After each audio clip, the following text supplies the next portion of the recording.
उद्योगपव भगवद्यानपव पंचाधिकशतमोऽध्याय। भगवान विष्णु के द्वारा गरुड़ का गर्वभंजन तथा दुर्योधन द्वारा कण्व मुनि के उपदेश की अवहेलना।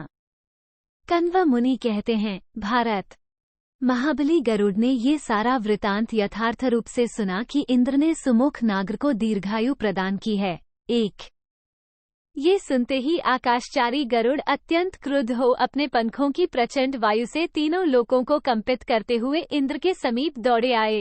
2 गरुड़ बोले, भगवान, आपने अवहेलना करके मेरी जीविका में क्यों बाधा पहुंचाई है?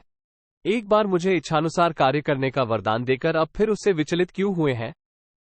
3 समस्त प्राणियों के स्वामी विधाता ने संपूर्ण प्राणियों की सृष्टि करते समय मेरा आहार निश्चित कर दिया था, फिर आप किस लिए उसमें बाधा उपस्थित करते हैं? 4 देव, मैंने उस महानाग को अपने भोजन के लिए चुन लिया था, इसके लिए समय भी निश्चित कर दिया था और उसी के द्वारा मुझे अपने विशाल परिवार का भरण पोषण करना था। 5 वो नाग जब दीर्घायु हो गया तब अब मैं उसके बदले में दूसरे की हिंसा नहीं कर सकता। देवराज, आप स्वेच्छाचार को अपनाकर मनमाने खेल कर रहे हैं। 6 वासव, अब मैं प्राण त्याग दूंगा। मेरे परिवार में तथा मेरे घर में जो भरण पोषण करने योग्य प्राणी हैं, वे भी भोजन के अभाव में प्राण दे देंगे।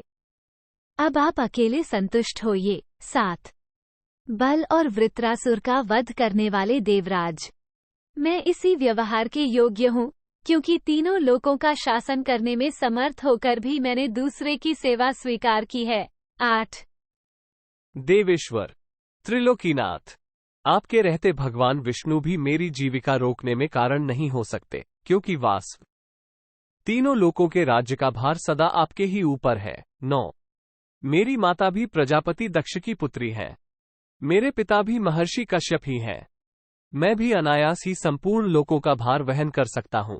10 मुझमें भी वो विशाल बल है जिसे समस्त प्राणी एक साथ मिलकर भी सह नहीं सकते। मैंने भी दैत्यों के साथ युद्ध छिड़ने पर महान पराक्रम प्रकट किया है। 11 मैंने भी श्रुतश्री, श्रुतसेन, विवज्वान, रोचनामुख, प्रसृत और कालकाश नामक दैत्यों को मारा है। 12 तथापि मैं जो रथ की ध्वजा में रहकर यत्नपूर्वक आपके छोटे भाई विष्णु की सेवा करता और उनको वहन करता हूँ, इसी से आप मेरी अवहेलना करते हैं। मेरे सिवा दूसरा कौन है जो भगवान विष्णु का महान भार सह सके? कौन मुझसे अधिक बलवान है? मैं सबसे विशिष्ट शक्तिशाली होकर भी बंधु बांधवों सहित इनका भार वहन करता हूँ। 14 वासव, आपने मेरी अवज्ञा करके जो मेरा भोजन छीन लिया है, उसके कारण मेरा सारा गौरव नष्ट हो गया तथा इसमें कारण हुए हैं आप और ये श्रीहरि। विष्णु, अदिति के गर्भ से जो ये बल और पराक्रम से सुशोभित देवता उत्पन्न हुए हैं, इन सब में बल की दृष्टि से अधिक शक्तिशाली आप ही हैं। 16 तात, आपको मैं अपनी पांख के एक देश में बिठाकर बिना किसी थकावट के ढोता रहता हूं, धीरे से आप ही विचार करें कि यहाँ कौन सबसे अधिक बलवान है। 17 कण्व मुनि कहते हैं, राजन, गरुड़ की ये बातें भयंकर परिणाम उपस्थित करने वाली थीं। उन्हें सुनकर रथांगपाणी श्री विष्णु ने किसी से क्षुब्ध न होने वाले पक्षीराज को क्षुब्ध करते हुए कहा, गरुत्म, तुम हो तो अत्यंत दुर्बल, परंतु अपने आप को बड़ा भारी बलवान मानते हो।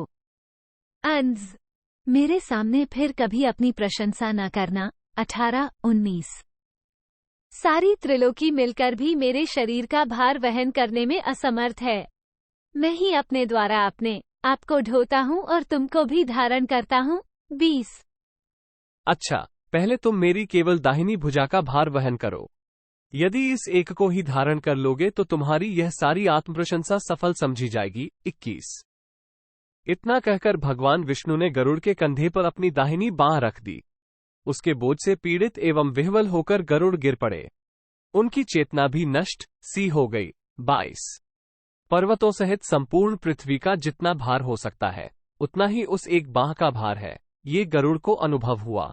23 अत्यंत बलशाली भगवान अच्युत ने गरुड़ को बलपूर्वक दबाया नहीं था, इसीलिए उनके जीवन का नाश नहीं हुआ। 24 उस महान भार से अत्यंत पीड़ित हो गरुड़ ने मुंह बा दिया, उनका सारा शरीर शिथिल हो गया। उन्होंने अचेत और विह्वल होकर अपने पंख छोड़ दिए। 25 तदनंतर अचेत एवं विह्वल हुए विंतापुत्र पक्षीराज गरुड़ ने भगवान विष्णु के चरणों में प्रणाम किया और दीन भाव से कुछ कहा। 26 भगवन, संसार के मूर्तिमान सारतत्व सदृश आपकी इस भुजा के द्वारा, जिसे आपने स्वाभाविक ही मेरे ऊपर रख दिया था, मैं पिसकर पृथ्वी पर गिर गया हूं। 27 देव, मैं आपकी ध्वजा में रहने वाला एक साधारण पक्षी हूं। इस समय आपके बल और तेज से दग्ध होकर व्याकुल और अचेत सा हो गया हूं। आप मेरे अपराध को क्षमा करें। 28 विभो, मुझे आपके महान बल का पता नहीं था।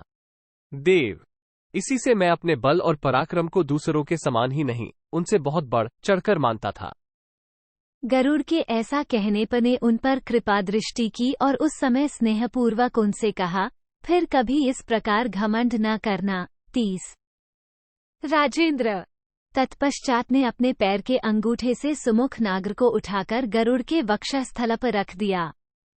तभी से गरुड़ उस सर्प को सदा साथ लिए रहते हैं।